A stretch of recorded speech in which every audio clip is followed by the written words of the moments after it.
Hi, today I want to share some thoughts with you on something called You Can't See You Walk.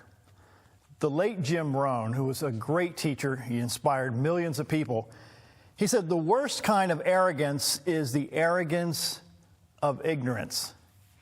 That's like the picture I want to paint for you to hear this afternoon.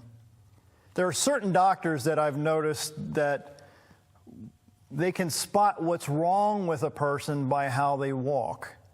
Maybe they were tilting to one side, or they had a little limp.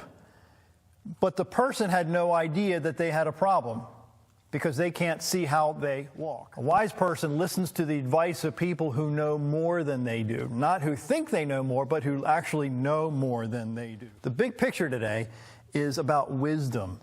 Is about how to leverage the advice and the experience of other people, not only in your life, but also people who've lived a long time and have written their words of advice down in books. Again, the late Jim Rohn once said, the worst kind of arrogance is arrogance of ignorance. Again, the worst kind of arrogance is the arrogance of ignorance.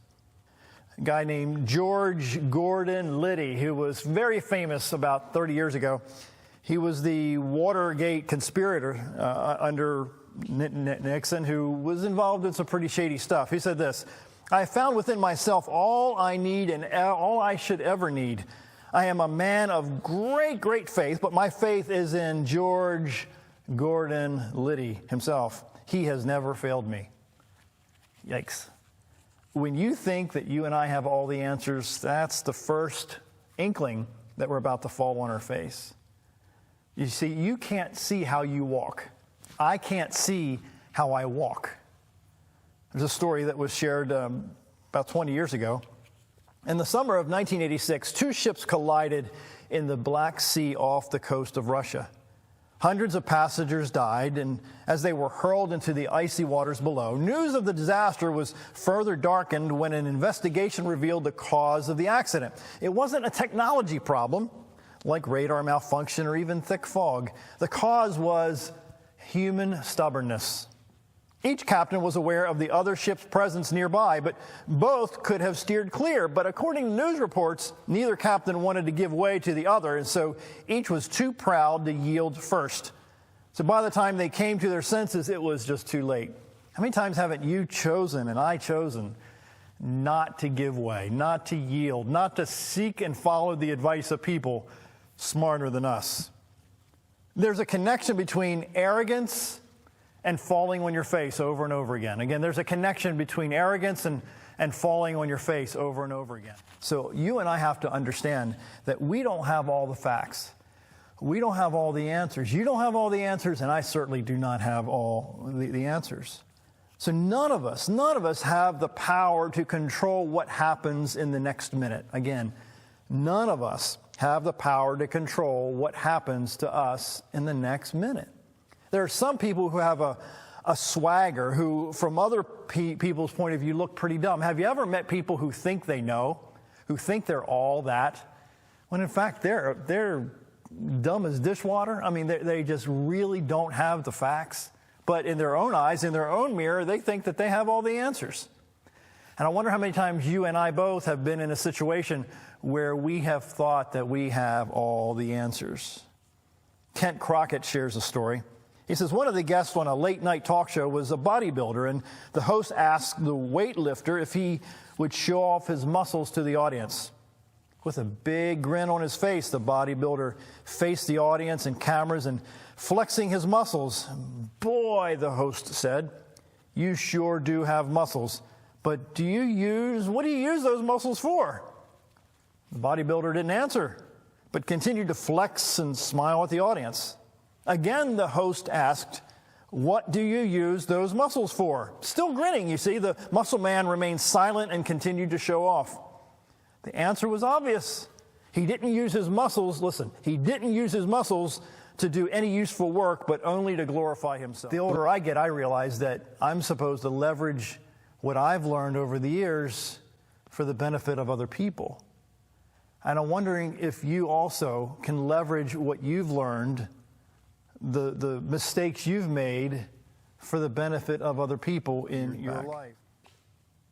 I wonder how many times that you and I forget that we need people in our lives to point out our blind spots. Have you ever been driving in a car and other people around you saw that you were about to merge into another lane, but you didn't see the car because the car was in your blind spot, but everybody else around you saw that you were about to have an accident? This is what I'm talking about here today. We all have blind spots. And if we don't place people in our lives that can help us see our blind spots, then we're going to have a lot of accidents. We're going to have a lot of problems. We're going to be falling on our faces over and over again. You know, when people arrive at a certain place, when they think that they have achieved a certain amount of greatness and forget that they weren't always there, there's a good tendency that in a very short amount of time, they're going to fall on their face because they have forgotten where they came from. I don't want either of us to forget where we came from. Benjamin Franklin said one time, "There is perhaps no one of our natural passions so hard to subdue as pride. Beat it down, stifle it, mortify it as much as one pleases, it is still alive. Even if I could conceive that I had completely overcome it, I probably would be proud of my humility." Of course, he said that with tongue in cheek. But you and I have to understand that without a certain amount of deprecation, if you will, in our own lives, without a certain amount of humility in our own lives, then we're going to be pushing people away from us, because when people see that we're all that, then guess what's going to happen? They are not going to be attracted to us at all. Dave McPherson shares a story. He says a U.S. Air Force transport plane with its captain and 5 crew members was flying over Alaska in about 50 years ago when they entered an unusually fierce snowstorm. The navigator contacted an air base only to be told that he had veered several hundred miles off course. Correct coordinates were given to the navigator, who continued to insist that his own calculations could not be that far off. Soon the plane ran low on fuel, and the 6 men decided to abandon the plane and parachute to safety, but because of the minus 70-degree Fahrenheit temperature and winds that gusted to 50 miles an hour, they were frozen within minutes of hitting the ground. A friend of mine was part of the rescue team that discovered and retrieved the bodies 3 days later. As a result of the navigator's pride, 5 other people went to their deaths. In the Bible, Proverbs 12 tells us that the way of a fool is right in his own eyes. But listen, he who heeds counsel is wise. The results may not be always so dramatic, but you and I have to understand that we need to seek advice and counsel from people who have been there and done that. There are some who have a habit of carrying themselves with an air that they're better than everybody else. I know you know them, I know them, that they think they're all that.